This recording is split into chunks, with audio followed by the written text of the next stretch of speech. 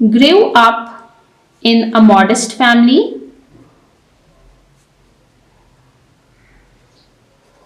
with limited resources. His mother's illness and death deeply impacted his life. grew up in a modest family